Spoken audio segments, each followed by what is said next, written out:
अगला सिद्धांत है 57, परोपकार, अर्थात अपने सब सामर्थ्य से दूसरे प्राणियों के सुख होने के लिए जो तन मन धन से प्रयत्न करना है वह परोपकार कहलाता है।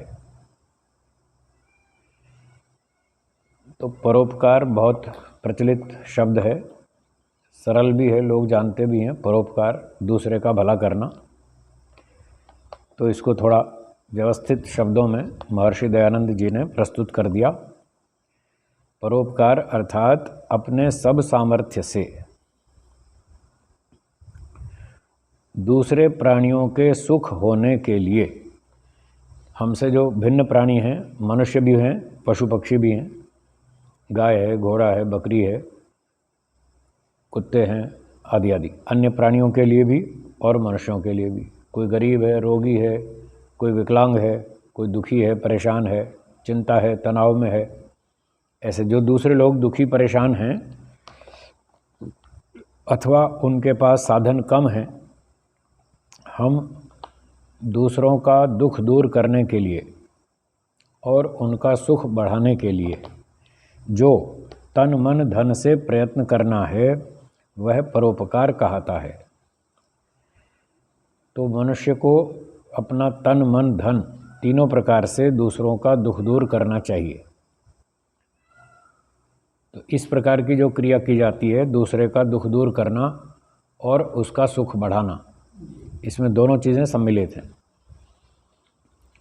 क्योंकि दोनों ही हमारे प्रयोजन हैं, हमारे भी और सबके। जीवात्मा का ये दोनों प्रयोजन हैं कि वो दुख से बचना चाहता है और सुख को प्राप्त करना चाहता है। तो जैसे हम अपने सुख के लिए प्रयत्न करते हैं, अपने दुख दूर करने का प्रयत्न करते हैं, ये तो हुआ हमारे लिए। तो जैसे अपने लिए करते हैं ऐसे दूसरों के लिए भी करना चाहिए, ये मनुष्यता कहलाती है। और जब हम मनुष्यता के नाते से दूसरों का दुख दूर करते हैं और उनका सुख बढ़ाते हैं तो इसको परोपकार कह देते हैं। तो इसमें तन भी, मन भी और धन भी, तीनों तरह से हमको प्रयत्न करना चाहिए। जैसे कोई रोगी है, चाहे परिवार का सदस्य हो, माता पिता हों, वृद्ध हो गए, रोगी हैं, कमज़ोर हो गए, तो उनकी शरीर से भी सेवा करनी चाहिए, करनी भी पड़ती है, करनी भी चाहिए। तो ये तन से उपकार हुआ। अब कोई कहेगा जी ये तो अपने ही घर के लोग हैं, माता पिता, तो कोई बात नहीं, फिर भी हमसे तो अलग ही हैं, तो हमारे घर के सदस्य हैं तो भी उनकी सेवा करनी चाहिए। ये भी परोपकार है। पर माने दूसरा, उपकार का अर्थ है भला करना, दूसरे का भला करना। तो दृष्टिकोण अलग अलग होते हैं। एक दृष्टि से हमारे माता पिता, बड़े बुजुर्ग हमारे से तो अलग ही हैं, हर एक का अपना व्यक्तिगत जीवन है, हर एक का अपना व्यक्तिगत शरीर है, हर एक का अपना अलग अलग सुख दुख है। तो एक दृष्टि से वो हमसे भिन्न हैं, तो हम उनका यदि सेवा करते हैं, तन से करते हैं, मन से भी करते हैं और धन से भी खर्च करते हैं, अच्छा भोजन खिलाते हैं, उनके लिए अच्छी अच्छी वस्तुएं, फल फूल ला कर देते हैं, सम्मान करते हैं और दवाई चिकित्सा करते हैं, तो उसमें धन भी खर्च होता है।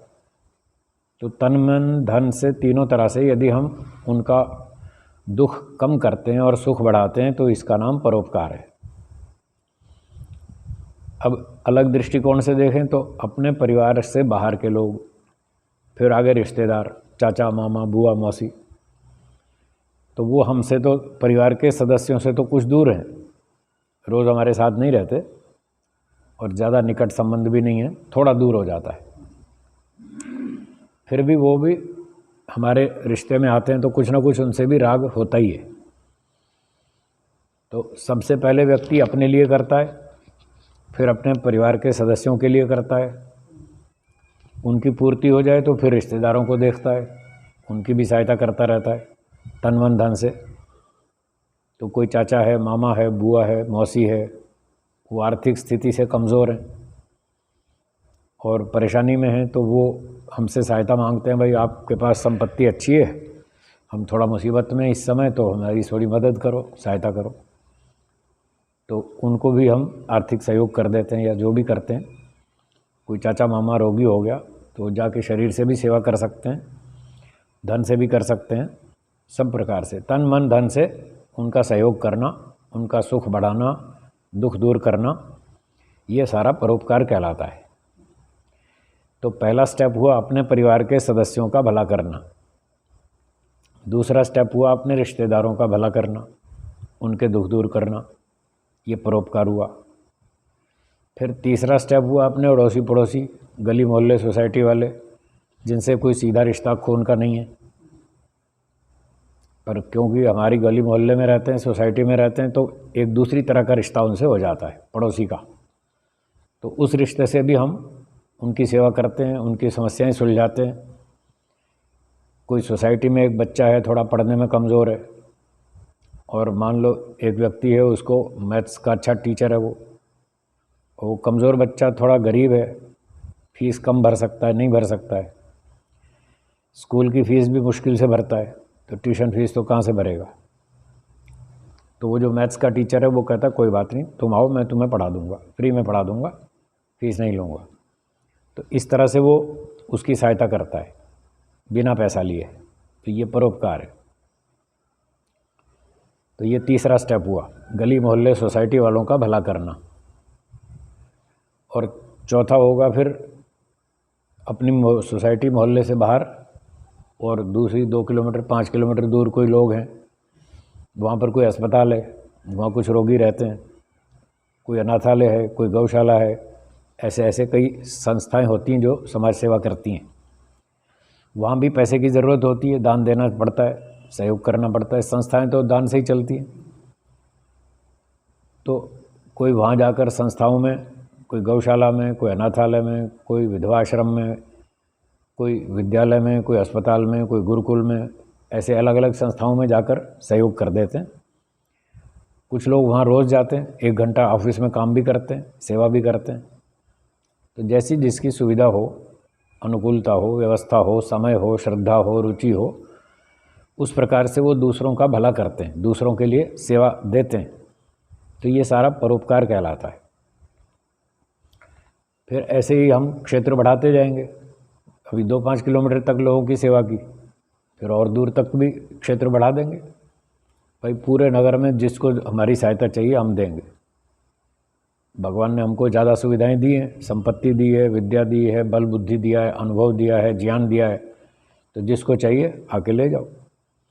इस तरह से तो फिर दूर दूर तक पूरी धरती पे जहाँ तक हमारी पहुँच हो सकती है वहाँ तक भी हम दूसरों की समस्याएं सुलझाते हैं। और अब तो बढ़िया बढ़िया साधन आ गए मीडिया के, मीडिया से फटाफट अमेरिका तक आप संदेश पहुंचा सकते हैं। भारत से अमेरिका फटाफट इतनी देर में पहुंच जाता है। तो व्हाट्सएप चलता है, फेसबुक चलता है, और टेलीफोन चलता है, ईमेल चलता है, और तरह तरह के साधन हैं जिससे कि हम दूसरों की सहायता कर सकते हैं। तो इस प्रकार से दूसरों की मदद करना, उनका भला करना, उनके दुख दूर करना, उनका सुख बढ़ाना, उनकी समस्याएं सुलझाना, उनको सही रास्ता बताना, ये सारा परोपकार है। तो पूरी धरती तक हम परोपकार कर सकते हैं। और फिर दूसरे प्राणी हैं, गाय है, घोड़ा है, कुत्ता है, जो अपने आसपास प्राणी रहते हैं, उनको भी थोड़ा थोड़ा भोजन देना चाहिए, उनके जीवन की रक्षा करनी चाहिए। उनमें भी हमारे जैसी आत्मा है, उनका भी जीवन आवश्यक है। वो कुछ हमारे लिए उपयोगी हैं, कुछ हम उनके लिए उपयोगी हैं। तो ईश्वर ने एक ऐसा चक्र बना रखा है, सब जीवों का आपस में कुछ ना कुछ लेना देना है, संपर्क है, संबंध है, एक दूसरे को वो लाभ पहुंचाते रहते हैं। तो इसलिए उन प्राणियों की रक्षा करना भी हमारा कर्तव्य बनता है।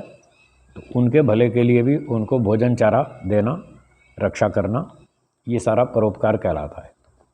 तो तन मन धन तीनों प्रकार से इसमें हमें प्रयत्न करना चाहिए, सब प्राणियों की रक्षा के लिए, उनके दुख दूर करने के लिए, उनका सुख बढ़ाने के लिए। ये परोपकार हुआ।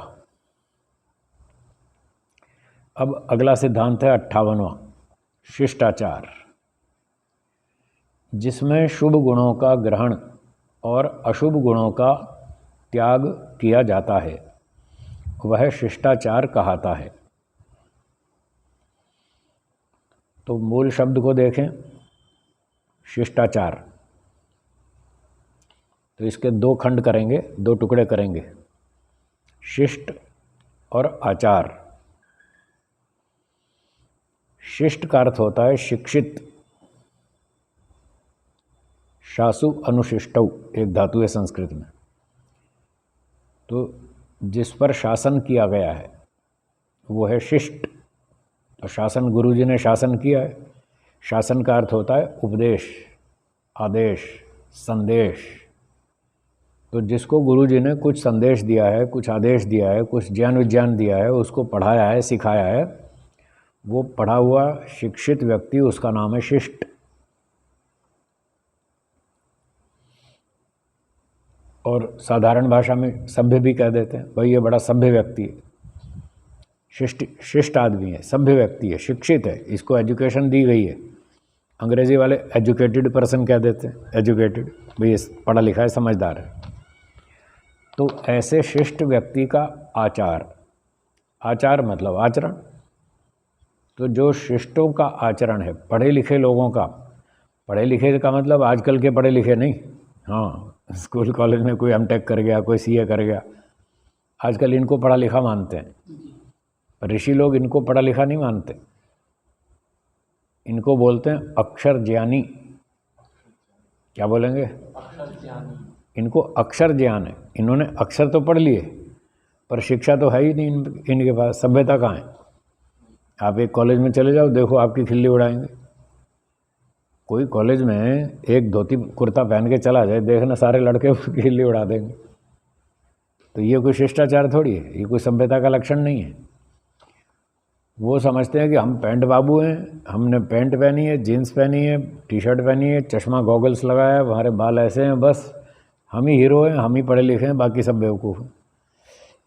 तो आजकल की कसौटी अलग है, ये शिक्षित लोगों की कसौटी नहीं है कि आपने अच्छे चमकदार कपड़े पहन लिए तो आप शिक्षित हो गए, आप अंग्रेज़ी बोलते हैं तो आप ज़्यादा बुद्धिमान हो गए, ऐसा नहीं है। पर लोगों की आजकल की कसौटी यही है, जो अंग्रेज़ी बोलता है तो लोग समझते हैं बहुत बुद्धिमान आदमी। बुद्धिमत्ता, व्यवहार, शिष्टाचार अलग चीज़ है। और अंग्रेज़ी तो अक्षर पढ़ ले, कोई भी पढ़ ले, अंग्रेज़ी पढ़ना अलग चीज़ है, कॉलेज की डिग्री लेना अलग चीज़ है, लेकिन सभ्यता शिष्टाचार अलग चीज़ है। तो सभ्यता शिष्टाचार उसका नाम है जो व्यक्ति को मनुष्य बनाता है, मनुष्य को मनुष्य बनाता है, जिसमें देखो महर्षि जी ने लिखा है जिसमें शुभ गुणों का ग्रहण किए है शिष्टाचार। तो शुभ गुणों को धारण करना पड़ता है। शुभ गुण कौन से हैं? जिसमें बोलने की सभ्यता हो, जिसमें भाषा मीठी हो, नम्रता हो, सेवा हो, परोपकार हो, दया की भावना हो, कमज़ोर की मदद करने की इच्छा हो, शक्ति हो, सामर्थ्य हो, उसके पास जितना तन मन धन है वो गरीब या कमज़ोर की रक्षा में लगाता है। तो ये हैं शुभ गुण। यज्ञ करता हो, ईश्वर की उपासना करता हो, यम नियम का पालन करता हो, सच्चाई से व्यवहार करता हो, ईमानदार हो, चरित्रवान हो, धार्मिक हो, सदाचारी हो, देशभक्त हो, चरित्रवान हो, ईश्वर भक्त हो, ये हैं शुभ गुण। तो इन गुणों को धारण करना ये है शिष्टाचार। जो हमारे प्राचीन काल के शिष्ट लोग थे, ऋषि मुनि लोग, वो थे शिष्ट, वो पढ़े लिखे थे, वेदों के विद्वान थे, सदाचरण करने वाले थे, उत्तम आचरण करते थे, ईमानदार थे, चरित्रवान थे, यम नियम का पालन करते थे, सरल जीवन था, छल कपट नहीं था, झूठ नहीं था, हेरा फेरी धोखाधड़ी नहीं। तो ये हैं अच्छे गुण। इन अच्छे गुणों को धारण किया जाता है और अशुभ गुणों का जिसमें त्याग किया जाता है। तो ये जितने बुरे आचरण हैं ये सब छोड़ने होते हैं, वो है शिष्टाचार। अब आजकल तो जो जितना पढ़ जाता है स्कूल कॉलेज में वो उतना ही ज़्यादा चालाक, उतना ज़्यादा धोखेबाज, उतना ज़्यादा दूसरों को मूर्ख समझता है, वो उतना ही ज़्यादा दूसरों की खिल्ली उड़ाता है। तो ये कोई शिष्टों का लक्षण नहीं है जो आजकल के पढ़े लिखे लोग हैं। जब तक ये स्कूल कॉलेज की पढ़ाई के साथ साथ इन शुभ गुणों को धारण नहीं करते, तब तक ये शिष्ट नहीं कहलाएंगे, ये एजुकेटेड नहीं कहलाएंगे, ये साक्षर कहलाएंगे। अक्षर ज्ञान है इनको, बस इन्होंने अकाउंट्स लिखना सीख लिया, debit what comes in, credit what goes out, हैं, अपना हिसाब लिखना सीख लिया, भाई पैसा आए तो डेबिट में लिखो, खर्चा हो तो क्रेडिट में लिखो।